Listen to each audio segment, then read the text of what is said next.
الحمدللہ رب العالمین والصلاة والسلام علی سید الانبیاء والمرسلین اما بعد فاعوذ باللہ من الشیطان الرجیم بسم اللہ الرحمن الرحیم۔ آگے ابو حنیفہ عن عبد الکریم ابی امتہ عن ابراہیم حدثنی من سمع جریر بن عبد اللہ یقول رأیت صلی اللہ علیہ وآلہ وسلم یمسح علی الخفین قد ما انزلت سورۃ المائدہ۔ حضرت ابو جریرہ بن عبداللہ رضی اللہ تعالیٰ عنہ کہتے ہیں کہ میں نے رسول صلی اللہ علیہ وسلم کو دیکھا موضوع پر مسح کرتے ہوئے سورت مائدہ کے نازل ہو چکی تھی اور سورت مائدہ نازل ہو چکی تھی سورت مائدہ کے نازل ہونے کے بعد۔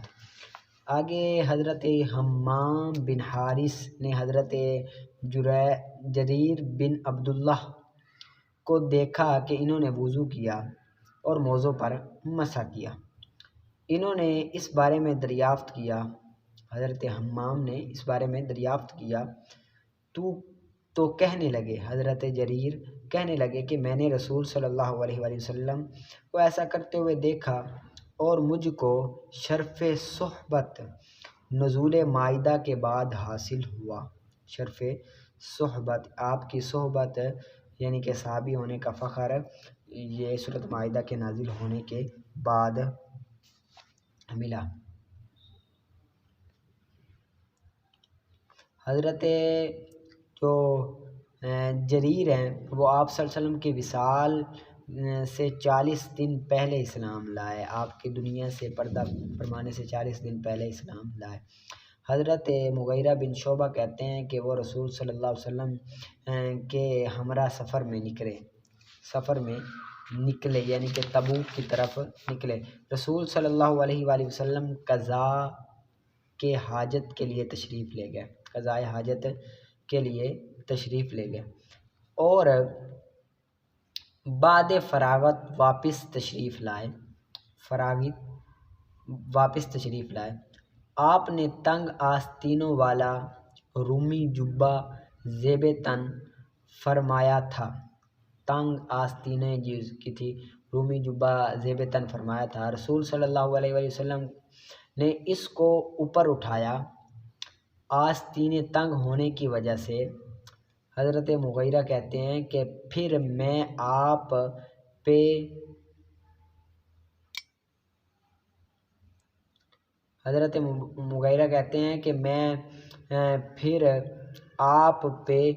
جھاگل سے جو میرے پاس تھی، آپ پر جھاگل ڈال دی، پردہ یعنی کہ ڈال دیا جو میرے پاس تھا۔ آپ پانی ڈالتا رہا جھاگل سے، جھاگل جس سے پانی ڈالا جاتا ہے، جھاگل میرے پاس تھی، پانی ڈالتا رہا۔ آپ نے نماز کے لیے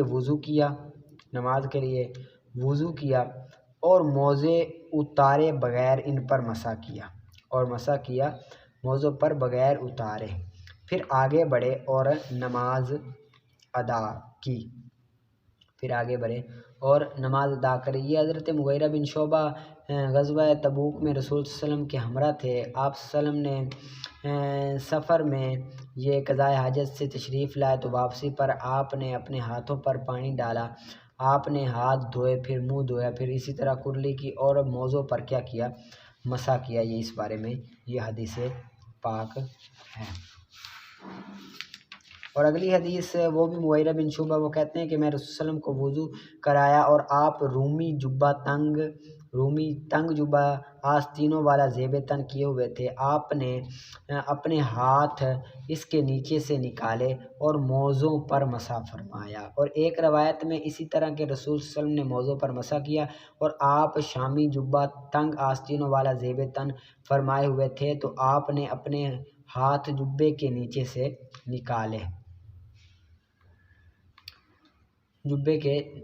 نکالے۔ اور ایک حضرت مغیرہ بن شعبہ رضی اللہ عنہ کہتے ہیں کہ میں نے رسول صلی اللہ علیہ وسلم کو موضوع پر مسح کرتے ہوئے دیکھا۔ ٹھیک ہے، یہ حدیث پاک موضوع پر مسح کرنے کے بارے میں، ٹھیک ہے، ان کو آپ نکال لینا۔ آگے آپ نکالیں شرح قائد کا وبالجملۃ ہوا اشرف العلوم لکونہ اساس الاحکام الشرعیۃ ورئیس العلوم دینیۃ۔ وبالجملۃ یہاں سے خلاصہ کلام بتا رہے ہیں علم کلام کی فضیلت کیا ہے، وجوہ فضیلت علم کلام کی وجوہ فضیلت، علم کلام کو فضیلت دینے کی وجہ کیا ہے، اس کا خلاصہ کلام یہاں سے بیان کر رہے ہیں۔ کہتے ہیں جو پیچھے گزری متقدمین کا علم کلام ہو یا متأخرین کا علم کلام ہو، تمام علوم سے زیادہ شرف و بزرگی والا ہے، تمام علوم سے زیادہ شرف و بزرگی والا لکونہ اساس الاحکام، اس لیے کہ احکام شرعیہ کی بنیاد اور علوم دینیہ کے سردار ہونے کی وجہ سے، احکام شرعیہ کی بنیاد اور علوم دینیہ کی سردار ہونے کی وجہ سے، یعنی کہ یہ احکام شرعیہ کی بنیاد ہے، کیونکہ تمام احکام شرعیہ کی جو بنیاد ہوتا ہے وہ ایمان ہوتا ہے، اور ایمان کہتے ہیں کہ اللہ تعالیٰ کی حمد و توحید کو ماننا، اس لیے یہ کیا ہے، یہ زیادہ مشرف ہے، فضیلت والا ہے۔ اور آگے اور اس کی معلومات کے اسلامی عقیدے کے ہونے کی وجہ سے، اور اس کی معلومات میں اسلامی عقیدے ہونے کی وجہ سے،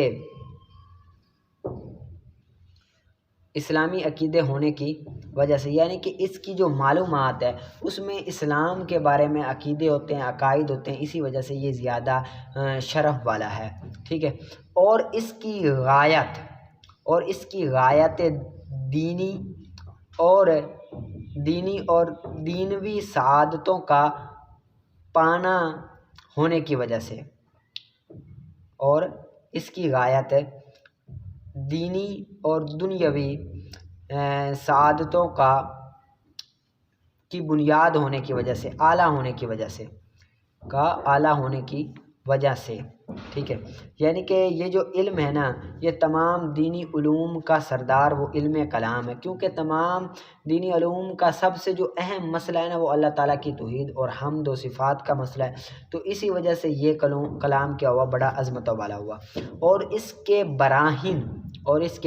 براہین ایسی قطعی حجتیں ہونے کی وجہ سے، اور اس کی براہینوں میں، اس کے دلائل میں ایسی قطعی حجتیں ہیں، قطعی دلائل ہونے کی وجہ سے یہ ہے، یعنی کہ اس علم کی غرض و غایت جو ہوتی ہے وہ تو سعادت دارین ہوتی ہے، اگرچہ دیگر علوم کی بھی سعادت دارین ہے، لیکن دیگر علوم میں یہ غرض توحید و صفات کے ذریعے سے حاصل ہوتی ہے، لیکن اس علم میں یہ غرض بغیر واسطے کے ثابت ہوتی ہے۔ وہاں پر تو غرض توحید و صفات کے ذریعے سے حاصل ہوتی ہے، اور یہاں پر جو ہوتی ہے اس علم میں وہ بغیر کسی واسطے کے ثابت ہوتی ہے۔ اور یہ جو علم ہے یہ عقائد دینی ہے، اور ظاہر ہے کہ عقائد دینی کی معلومات جو ہوتی ہے، دین کی معلومات وہ سب سے زیادہ اشرف ہوتی ہے دنیا سے، اسی وجہ سے یہ ہے۔ آگے المؤیدہ اکثرها بأدلۃ سمعیۃ، اور جن میں سے بیشتر، مؤیدہ بیشتر کی تاکید نقلی دلائل سے ہوتی ہے، اور جن میں سے بیشتر کی تاکید نقلی دلائل سے ہوتی ہے، سمعی دلائل سے ہوتی ہے۔ اکثر اوقات دلیلیں جو ہوتی ہے وہ نقلی دلائل کے ساتھ ہوتی ہے، یعنی کہ قرآن و حدیث کے ساتھ ہوتی ہے۔ وما نقل عن السلف من الطعن فیہ والمنع، یہ عبارت سوال مقدر کا جواب ہے۔ سائل سوال کرتا ہے کہ اگر علم کلام کی جو وجہ ہے، 5 وجہ جو آپ نے پیچھے بیان کی، یہ 5 وجہ بیان کی ہیں، کہ پہلی وجہ تو یہ ہے کہ تمام احکام شریعہ کی بنیاد ہے، علوم دینیہ کا سردار ہے، غرض و غایہ سعادت دارین ہے، معلومات عقائد دین کے متعلق ہوتی ہے، اور 5ویں ہے دلائل اس میں قوی ہوتی ہے۔ آپ نے اس علم کو 5 وجہوں کی بنا پر باقی علوم سے فضیلت دی، باقی علوم پر کیا دی؟ آپ نے ان 5 وجہوں کی بیان پر فضیلت حاصل ہے اس علم کو، تو پھر اسلاف نے اس کی مذمت کیوں کی ہے؟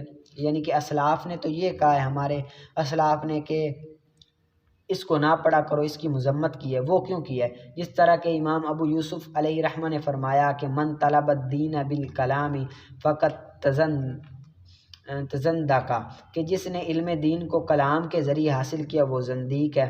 اور بعض مشائخ نے یہ فرمایا کہ کسی شخص نے وصیت کی کہ میرا مال علماء کو دیا جائے تو اس وصیت میں علم کلام کے علماء شامل نہیں ہوں گے۔ اور امام شافعی نے تو یہاں تک فرمایا کہ علم کلام کے علماء کو مارا جائے اور گلیوں بازاروں میں گھمایا اور رسوا کیا جائے علم کلام کو۔ تو آپ نے کس طرح اس علم کو باقی علموں پر فضیلت دی ان 5 وجہ سے؟ حالانکہ یہ علماء کرام کے ہمارے اسلاف کے قول ہے۔ امام شافعی نے کہا مارو اور اسے رسوا کرو۔ حضرت ابو یوسف کہتے ہیں کہ جس نے علم دین کو کلام کے ذریعے حاصل کیا وہ زندیق ہے۔ بعض نے کہا کہ جس نے وصیت کی کہ یہ علماء کرام کو دے دو تو اس میں علم کلام کے علماء کرام شامل نہیں ہوگے۔ یہ آپ کا کہنا درست نہیں ہے۔ تو اس کا جواب دیا ہے سلف نے نا، جو مذمت منقول ہے سلف سے، جو ہمارے اسلاف سے جو مذمت معلوم ہے، اس کا مصداق صرف 4 قسم کے لوگ ہیں۔ اس کا مصداق صرف 4 قسم کے لوگ ہیں۔ ایک تو متعصب فی الدین ہے، متعصب فی الدین یعنی کہ وہ شخص جو حق کے واضح ہونے کے بعد بھی حق کو تسلیم نہ کرے، حق کے واضح ہونے کے بعد بھی حق کو تسلیم نہ کرے۔ اور دوسرا وہ شخص جو انتہائی کن ذہن ہو، کہ بات سمجھنے کی صلاحیت ہی نہ رکھتا ہو، حتیٰ کہ اگر وہ اس علم میں مشغول ہو جائے تو پھر مزید اس میں شک اور شبہات پیدا ہونے کا خطرہ ہے، اس کو بھی یہ سیکھنا درست نہیں ہے۔ اور تیسرا وہ شخص جو مسلمان کے عقائد خراب کرنا چاہتا ہو، خراب کرنے کے لیے یہ علم سیکھے۔ اور چوتھا وہ شخص جو محض تفریح طبع کے لیے فلسفہ کے مسائل میں مشغول ہو، تفریح اور طبع کے لیے مسائل میں مشغول ہو، اور اس کے بارے میں یہ اندیشہ ہے کہ وہ اپنا ایمان بھی خراب کرے گا اور دوسروں کا ایمان بھی خراب کرے گا، ان کے بارے میں یہ ہے کہ وہ نہ سیکھے۔ باقی کے بارے میں تو سیکھ سکتے ہیں۔ کہ کیوں سیکھ سکتے ہیں؟ کیونکہ علم کلام تو تمام احکام شریعہ کی بنیاد ہے اور تمام علوم دینیہ کا رئیس ہے، سردار ہے، لہذا ثم نقل عن السلف، جو منقول ہے سلف سے، تان ان میں اور منع کرنا اس سے، ان میں جو تان کیا ہے یا منع کیا ہے اس سے، وہ صرف متعصب فی الدین ہے، یعنی کہ جو شخص حق کے واضح ہونے کے بعد بھی حق کو تسلیم نہ کرے وہ، اور والقاصری ان تحصیل الیقینی، اور قاصر رہے یقین کے حاصل کرنے سے، یقین کے حاصل کرنے سے کیا رہے؟ قاصر رہے۔ والقاصدی الی افساد عقائد المسلمین، اور مسلمانوں کے عقیدوں کو فاسد کرنے کی کوشش کرے، ان کے لیے یہ کیا ہے؟ بگاڑنے کی کوشش کرے، ارادہ رکھتا ہو، ان کے لیے یہ ہے۔ اور خاص طور پر وہ جو فلاسفہ کے غیر ضروری باریکیوں میں مشغول ہونے کے لیے ہے، فلاسفہ کے غیر ضروری باریکیوں میں مشغول ہونے کے لیے یہ سیکھتا ہے۔ وَإِلَّا، ورنہ فَكَيْفَ يُتَصَوَّرُ الْمَنْعُ عَمَّا هُوَ أَصْلُ الْوَاجِبَاتِ وَأَسَاسُ الْمَشْرُوعَاتِ، ورنہ ایسے علم سے جو واجبات کی اصل ہے، ایسا علم جو واجبات کی اصل ہے اور احکام شرعیہ کی جڑ ہے، فَكَيْفَ يُتَصَوَّرُ الْمَنْعُ، ہم اس کو کیسے منع کر سکتے ہیں؟ جو واجبات کی اصل ہے اور شرعیات کی جڑ ہے، ہم اس سے کیسے منع کر سکتے ہیں؟ تو انہوں نے جو بیان کیا وہ ان 4 وجہ سے بیان کیا۔ ٹھیک ہے، اس کو آپ نے یاد کر لینا۔ آگے آپ نکالیں اصول الشاشی کا۔ اصول الشاشی کا مموربی کی دوسری قسم یہاں سے بیان ہو رہی ہے۔ النوع الثانی ما یکون حسن بواسطۃ الغیر، ذالک مثل السعی الی الجمعۃ والوضوء للصلاۃ، فإن السعی حسن بواسطۃ کونہ مفضیا الی اداء الجمعۃ والوضوء حسن بواسطۃ۔ دوسری قسم مموربی کی یہ ہے کہ مموربی غیر کے واسطے سے حسن ہو، مموربی میں غیر کے واسطے سے کیا ہو؟ حسن ہو، غیر کی یعنی کہ وہ خود حسین نہ ہو، غیر کی وجہ سے وہ حسین ہو۔ اس کی مثال جس طرح کے سعی کرنا جمعے کی طرف جانا اور وضو کرنا نماز کے لیے۔ اب جانا اب چلنا، صحیح کہتے ہیں چلنے کو، سعی کہتے ہیں چلنے کو۔ اب جانا چلنا اس کو کہتے ہیں قدم پہ قدم رکھنا، یہ تو بیکار ہے، کوئی فائدہ نہیں ہے قدم پہ قدم رکھنے کا، چلنے کو کوئی فائدہ ہی نہیں ہے۔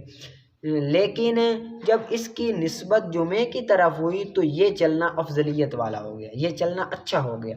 اور وضو تو بیکار، پانی ضائع کرنا ہے، کوئی فائدہ نہیں ہے، لیکن یہ خود حسین نہیں ہے، لیکن نماز کے لیے یہ چابی مان رہا ہے، اس لیے یہ حسین ہے۔ پس بے شک سعی حسن ہے،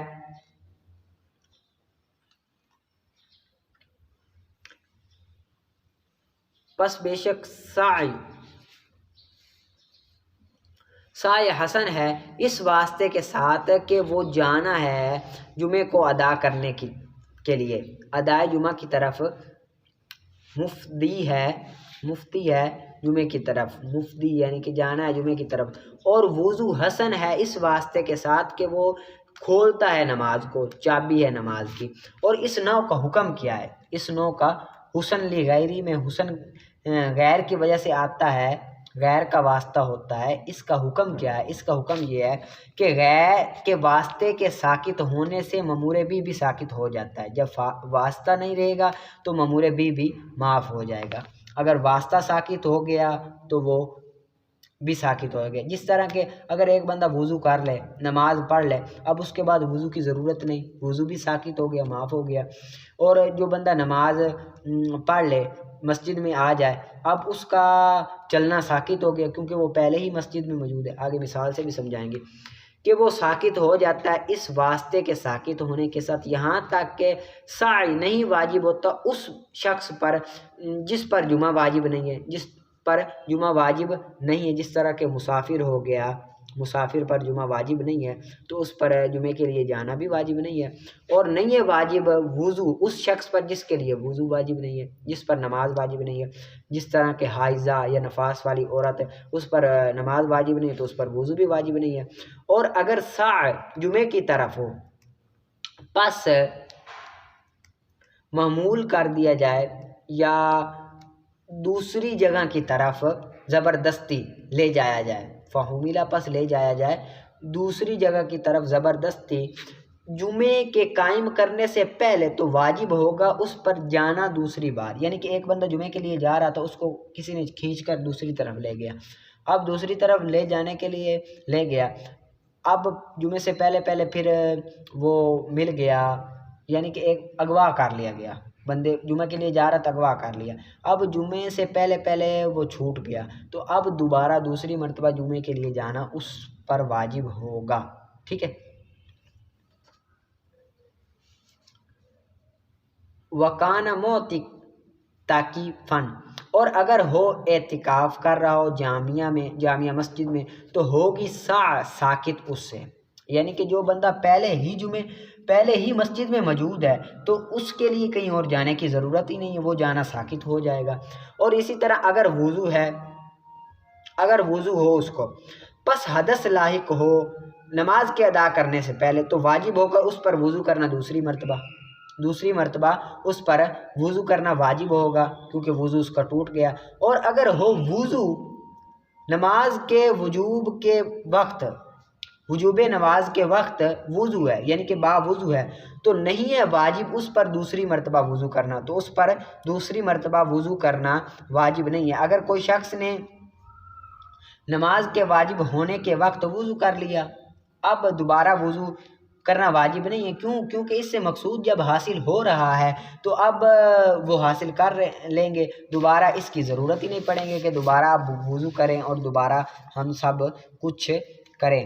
اور اسی طرح جو بندہ جامعہ مسجد میں موجود ہے اس کے لیے وہ سعی کرنا ضروری نہیں ہے کیونکہ وہ پہلے سے ہی موجود ہے جامعہ مسجد میں، ٹھیک ہے، اس کو یاد کر لینا۔ آگے نکالیں آپ تلخیص المفتاح کا، وَأَقْسَامُهُ أَرْبَعَةٌ لِأَنَّ طَرْفَيْهِ، اور طرفین کے لحاظ سے مجاز عقلی کی 4 قسمیں ہیں اور اس کی اقسام 4 ہیں۔ مجاز عقلی کی 4 قسمیں ہیں، لِأَنَّ طَرَفَيْهِ، کیوں ہیں 4؟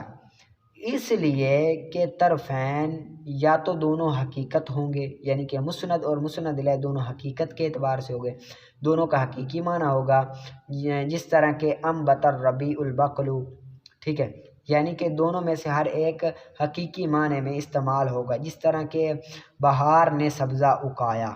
اس میں انبتا کی اسناد بے ربیع کی طرف مجاز ہے، اسناد مجاز ہے، لیکن انبتا اپنے حقیقی معنی اگانا پر دلالت کر رہا ہے، اور ربیع بھی اپنے حقیقی معنی بہار میں استعمال ہو رہا ہے، اور یہ اسناد مجازی ہے لیکن ہے حقیقت کے اعتبار سے، معنی کے اعتبار سے حقیقت ہوگا، یا اسناد مجازی ہوگی طرفین سے۔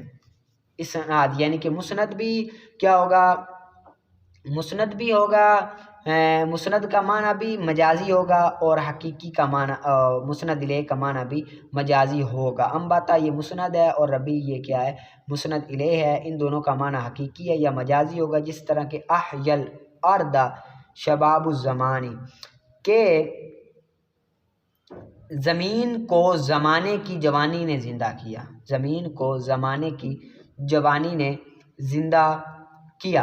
یہاں احیاء اور شباب دونوں مجازی معنی میں استعمال ہے، احیاء بھی اور شباب بھی دونوں مجازی معنی میں استعمال ہو رہے ہیں، حقیقی معنی میں استعمال نہیں ہو رہے،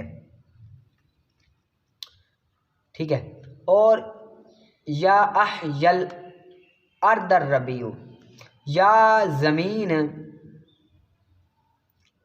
کو ربیع نے زندہ کیا، ربیع نے زمین کو زندہ کیا، ربیع نے نہیں یا او مختلفانی، یا دونوں مختلف ہوں گے، یعنی کہ ان میں سے ایک ہوگا مسند ہوگا مجاز، تو جو مسند الیہ ہوگا وہ حقیقی معنی میں استعمال ہوگا، یا پھر مسند حقیقی معنی میں ہوگا اور جو مسند الیہ ہے وہ مجازی معنی میں استعمال ہوگا، جس طرح کہ انبت البقل شباب الزمانی، کہ زمین کو زمانے کی جوانی نے زندہ کیا۔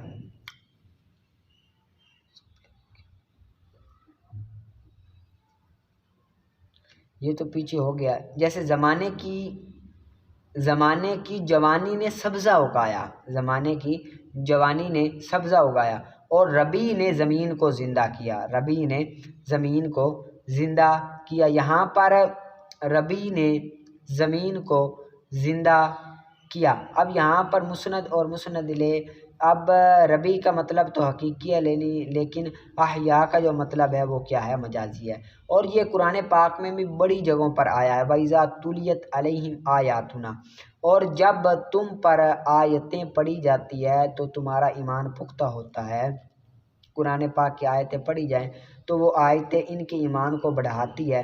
اب یہاں پر مجازی اس لیے ہوا کہ جو قرآن پاک کی آیتیں ہیں وہ ایمان کو بڑھا نہیں رہی، بلکہ ایمان کو بڑھانے والا تو اللہ تعالیٰ ہے، مجازی یہاں پر استعمال ہوا ہے ان کی طرف۔ اور آگے یذبح ابناءہم، فرعون بنی اسرائیل کے لڑکوں کو ذبح کرتا ہے، فرعون بنی اسرائیل کے لڑکوں کو ذبح کرتا ہے۔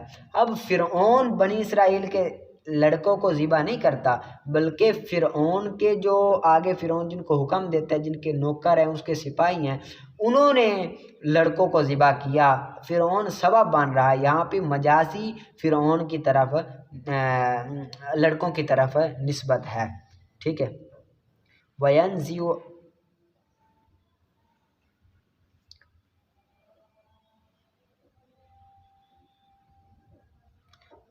عَنْهُمَا لِبَاسَهُمَا يَوْمَ يَجْعَلُ الْوِلْدَانَ شَيْبًا، کہ اس دن سے جو بچوں کو بوڑھا بنا دیتا ہے، اس دن سے جو بچوں کو بوڑھا بنا دیتا ہے۔ اب بچوں کو جو بوڑھا بڑھانا ہے وہ دن تو نہیں بڑھاتا، دن بچوں کو بوڑھا نہیں کرتا، بلکہ بوڑھا بنانا یہ در حقیقت اللہ تعالیٰ کا فعل ہے۔ اللہ تعالیٰ بندے کو بوڑھا کرتا ہے یا جو کچھ بھی کرتا ہے، لیکن دن کی طرف اسناد کی یہ مجازی کی۔ اور اخرجت الارض اثقالہا، زمین اپنے خزانوں یا مردوں کو نکالے گی۔ اب زمین اپنے خزانے یا مردوں کو نہیں نکالتی، بلکہ یہ تو رب تعالیٰ نکالتا ہے زمین کو حکم دے کر۔ ٹھیک ہے، اس کو آپ نے کر لینا۔ آگے آپ نکالیں کنز الدقائق کا فصل فی الامر بالید، امر بالید کا بیان، یعنی کہ مرد اپنی بیوی کو اختیار دے دے کہ تجھے اختیار ہے تو طلاق دے، اس کے ہاتھ میں دے دے، تو اس بارے میں یہ فصل ہے۔ شوہر نے 3 طلاقوں کی نیت کرتے ہوئے کہا امرکی بیدی کی، کہ تیرا معاملہ تیرے ہاتھ میں ہے، نیت کی 3 طلاقوں کی، پس کہا عورت نے کہ میں نے اختیار کیا ایک کو، تو وقعنا، تو 3 ہی واقع ہو جائیں گی۔ تو کتنی واقع ہو جائیں گی؟ کیونکہ مرد نے 3 کا اس کو کہا ہے، کم کا نہیں کہا۔ ٹھیک ہے، اور عورت کہے کہ میں نے طلاق دی اپنے آپ کو ایک، یا میں نے اپنے آپ اپنی ذات کو اختیار کیا طلاق کے ساتھ، تو 1 طلاق بائنہ واقع ہوگی، تو 1 طلاق بائنہ واقع ہوگی۔ اور اگر کہے کہ امرکی بیدی کی، کہ تیرا معاملہ تیرے ہاتھ میں، نیت کرے 3 کی، پس کہے عورت کہ میں نے اختیار کی اپنے آپ کو ایک، تو واقع ہو جائے گی 1، تو وقعنا،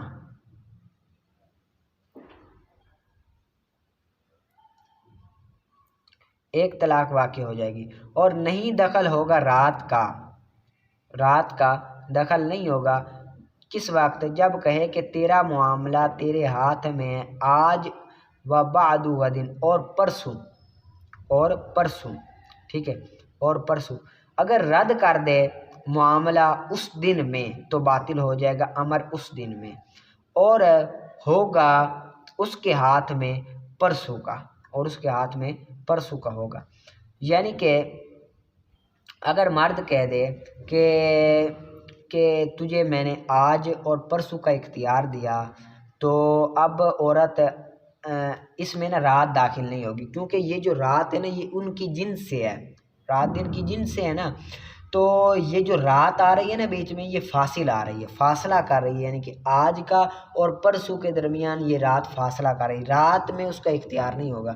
اب اگر وہ آج کا اختیار باطل کر دے تو پرسوں کا اختیار باطل نہیں ہوگا، پرسوں کا اختیار وہ اس کے پاس رہے گا، وہ اختیار اپنا کر سکتی ہے، ٹھیک ہے، اختیار کر سکتی ہے پرسوں، ٹھیک ہے۔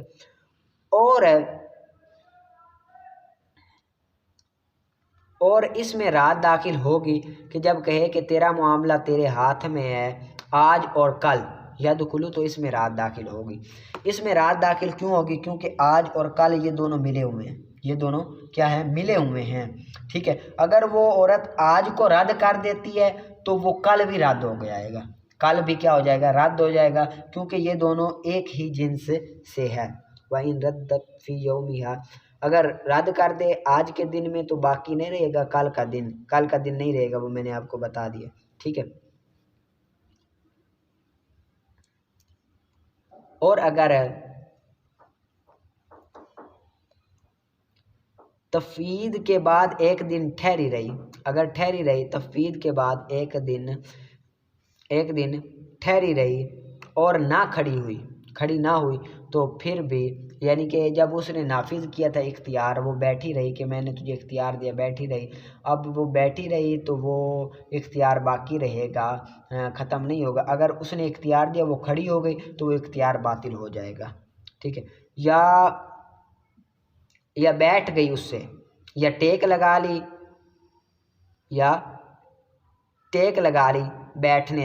بیٹھنے سے، یعنی کہ یا کھڑی تھی بیٹھ گئی، تو اب اس سے مطلب یہ ہے کہ وہ توجہ کے ساتھ بات کو سننا چاہتی ہے، یا بیٹھی تھی اور اس نے ٹیک لگا دیا، تو اس سے مطلب ہے کہ وہ کیا کرنا چاہتی ہے؟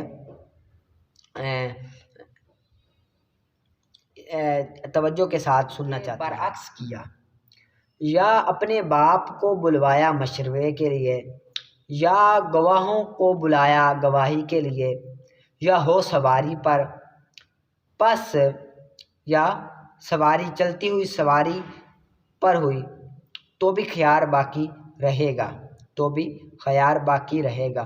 اور اگر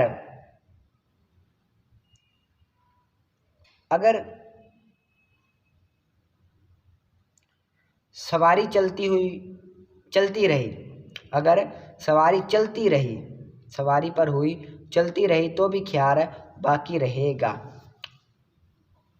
تو بھی خیال باقی رہے گا۔ اور کشتی گھر کی طرح ہیں، اور کشتی گھر کی طرح ہیں، کشتی کیا ہے؟ گھر کی طرح، یعنی کہ کشتی، یعنی کہ عورت سواری میں تھی یا اس صورتوں میں تھی تو تب بھی اس کے پاس سے خیال باطل نہیں ہوگا، خیال برقرار رہے گا، اور اس کو اختیار ہوگا وہ کیا کرے، طلاق کا اختیار ہوگا کہ بعد میں چاہے تو جس طرح چاہے کر سکتی ہے، اپنے آپ کو دے سکتی ہے ان صورتوں میں۔ یعنی کہ اگر بیٹھی تھی، اگر وہ مرد نے اختیار دیا، وہ کھڑی ہو گئی چلی گئی تو پھر بھی اختیار ختم ہو جائے گا۔ اگر کسی کام میں مصروف ہو گئی تو پھر بھی اختیار ختم ہو جائے گا۔ ہاں اگر اس نے اطمینان پکڑ لیا، اسی جگہ بیٹھ گئی تو تب تو اختیار رہے گا، ورنہ اختیار نہیں رہے گا۔ اس کو یاد کرنا ہے۔ آگے آپ نکالیں ہدایت الحکمت۔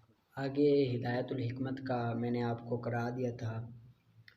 اب ارسطو کی کتاب اسماء والعالم، یہ دیکھو ادھر میں نے لکھا بھی ہے، پہلے لکھ کر رکھا ہے تاکہ ٹائم کی وجہ سے۔ یہ دیکھو ارسطو کی کتاب تھی اسماء والعالم۔